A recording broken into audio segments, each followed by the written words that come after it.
Hey everybody, my name is Paul. This is Cindy. We want to talk about the top 6 things you need to know about the Carnival Sunshine before you go on. Stay tuned. Let's get into this.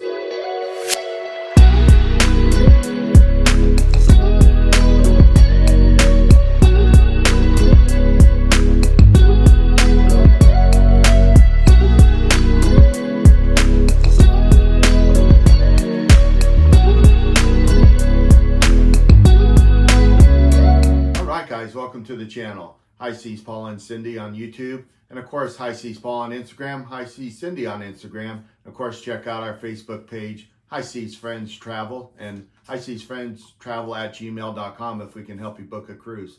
All right, so last month we were on the Carnival Sunshine, and we've got a few videos coming up. We got some things to talk about on that ship, so if you're thinking about booking it or if you're a fan of it, I think you'll appreciate these videos, guys. Let's get into it.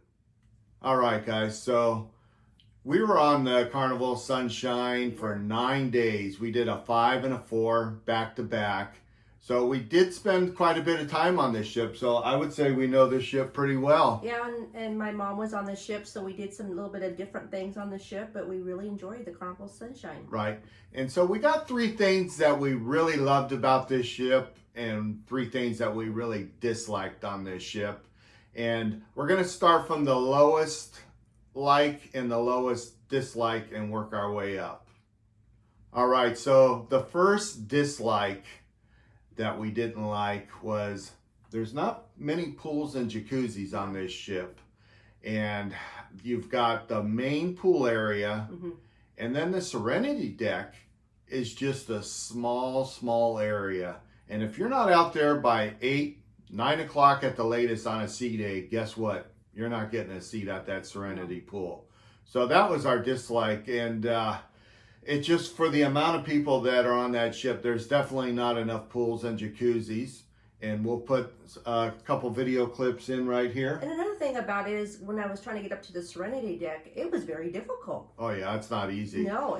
And we're going to get into Cindy's mom sailed with us, and she was in a wheelchair.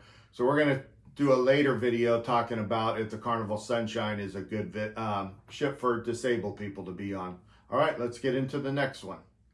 Okay, so the area we really enjoyed on this ship was definitely the Havana area and the back behind the buffet. And that's kind of a hidden gem back there. A lot of people don't know about it, especially on the embarkation day. We were able to sit back there and find some seats to enjoy and be comfortable while we ate. So that was a great plus. And, you know, we like the Havana Bar. We frequent it on the Horizon class ships. We love the back Serenity area. This one's a little different, but it definitely made cruising the Carnival Sunshine a little bit more enjoyable, wouldn't you say? Yeah, they had more seating for everybody. And for breakfast, they had at the areas of Gigi's and Cucina del Capitano, they had an omelet bar, which was really cool too. Right, yeah. So, and we're going to get into the specialty dining on another video here. So let's move right along. All right, so moving on to the second thing we really didn't like on the Carnival Sunshine is if you've seen our vlogs before, we frequent and we love the piano bar. We go there quite often. Of course, our favorite piano bars are the ones on the Dream Class ship where they're open and you can kind of sit in the back there and you can still carry on conversations with other people and be involved with the piano bar. A lot of people watching too on those ships. Absolutely. And one thing we did not like and we found quite frequent on the Carnival Sunshine is that the piano bar was very, very small for a cruise ship that has that many passengers on it. It was very small. Basically, I would say you had to get there a minimum of an hour early every night just to be able to enjoy the piano bar. We tried to get in there a few times, and it was standing, and people were actually lining up outside the door, and it was just, it was crazy. Same kind of problem with the comedy club as well. And I don't care, COVID or not, as far as if I'm going to be on a ship for 9 days doing a back-to-back, I don't, cold and flu season, other things going around, I really don't want to be nestled up against that many people for that long a period of time there. So the piano bar, comedy club, all that, you had to get there. I would say comedy club about a half an hour early, piano bar an hour early, and then it's just very small and it's packed. It's just something that we just did not enjoy, and that's very unusual because most every cruise we go on, we always enjoy the piano bar. We do. We love the piano bar. All right. Very disappointed on this one. Yeah, very disappointed on this one. Absolutely. All right. So our second like here is kind of a love-hate like, I'm going to say. It fell on our dislike list, but we really enjoyed the Serenity Pool area. But once again, you got to get there early. But if you can make it out there early and spend the day, you got a great pool. You got a great view of the Lido deck and everything that's going on. You can enjoy that waterfall. And I've heard some YouTubers and reviewers say that the Lido deck and the main pool can create a kind of disturbance there at the Serenity. I didn't really find that to be a problem. No, at all. So I really like the concept there. It's just, it's a small area. Yeah. So you need to get there early if you want to really enjoy that. And one thing, speaking that I really enjoyed there is I love the Serenity Pool Bar. We did love that. And that's a great place to be during the daytime. They've got one jacuzzi right next to it. They've got plenty of servers there, which is a nice feature there on the Sunrise. And they took pretty good care of us there at that bar. But a beautiful view of the sea, the ports, and just the overall Lido, and just the entire ship. And yeah, they had this little bar right over where the jacuzzi was, and you can actually sit and enjoy looking down. Yeah, so it was beautiful. Really cool little bar there, and to me, that was my favorite daytime bar. Me so too. we really enjoyed that area. All right, guys, so we're getting into our number one dislike, the thing that we dislike the most about the Carnival Sunshine. And there's quite a few items here, and it comes in kind of, I would say, a surprise, because we thought, oh, it's got most of the specialty dining that we like. It's just the way everything was set up.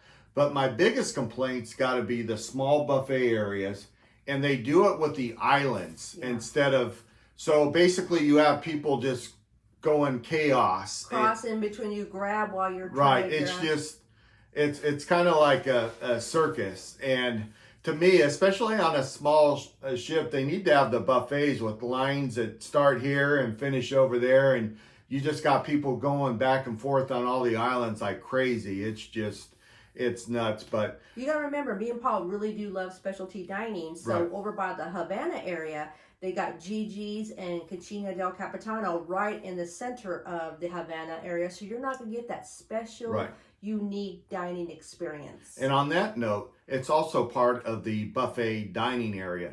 So they have curtains around. They do. And you constantly have people walking through there. Part of the specialty dining for us is to have a nice private dining area. As you've seen in our vlogs before, you know, we really enjoy the specialty dining, and we really like getting away from, you know, you basically gonna have all the kids running and screaming and people just going through. Walking by. And it's kind of Gigi's is posted up right by the Havana Bar. And one time we did have dinner at Gigi's, and just a really loud crowd at the bar. And I guess they were trying to do the worst alcohol shot at each bar, and they were going around, and it was quite a commotion. If you were trying to have a private or a romantic dinner, that would definitely kill the vibe on that. I totally agree with that. And then everything is very small for the amount of people that are on that ship. And, you know, we always frequent the steakhouse, and I just looked in the steakhouse and it looked really tiny to me as well. So we skipped on it this time. We'll definitely be doing it here in Alaska coming up. That we're going to be doing that our very first night. But that was a big disappointment. And let's get to the biggest problem, I would say. The dining room is very, very, very cramped. Tight. It's tight. So, and we'll show you some video pictures. I mean, you're sitting at your dining room. They have the tables separated, so if a server wants to go to talk to somebody like near the window, you're sitting here. He'll go through the middle of the tables, and then you got his backside while you're trying to eat and bumping into you. Right. So that was a disappointment. So keep that in mind if you're thinking about booking the Carnival Sunshine. But we've got so many great, you know, things that we enjoyed on this ship. These are some things we want to bring to light. And that was definitely, I would say, the biggest issue for us. And if you watch our channel, you know we're foodies. So dining, you know, atmosphere, all that's very important to us. So let's get into the number one thing that we liked, and we'll finish this out strong with our number one like. All right, so we're going to finish this up with our number one thing that we enjoyed on the ship more than anything else. And that's just going to generally be the Ocean Plaza area. They had a great band on the Ocean Plaza we really enjoyed. Just to the left there, the Alchemy. Guys were outstanding there at the Alchemy. Oh, very nice. And they had a server take care of us when he could, you know, in the area. But it's nice because you can sit in the Alchemy and you can hear the band, but you can still talk. Ocean Plaza was pretty rocking. Unfortunately, they didn't have a very good service there, but we'll get into that. And then you've got the Red Frog Pub right next door to that. They could close the door and keep that completely separate. So, and our cabin was just around the corner on the fifth deck. Yeah. So if you guys can book deck 5, I would recommend deck 5 on this ship. So every time we do this class of ship, whether it be, you know, the Sunrise, the Radiance, and now the Sunshine, we always do the fifth deck. We're right around behind the Alchemy that used to be, you know, one of the theaters that they took away and added more cabins. Mm-hmm. So, you know, and that's a little bit of a problem with this class of ship is all the extra people they added on, and that's why it makes it a little tight. But we had a lot of fun there, and we met a lot of great people. My mom rocked out with the music, had a couple cocktails. She loved it too. So everything was too cool there, and we've got quite a few more videos coming up on the Carnival Sunshine. So if you want to help our channel out, give us a thumbs up if you can. If you haven't subscribed, hit the subscribe. We got a lot of high seas content coming out. And guys, remember, be kinder than necessary to one another out there. And what, Cindy? We'll see you on the high seas. See you guys. All right, guys. Take care, my friends. We'll see you next time. Bye for now.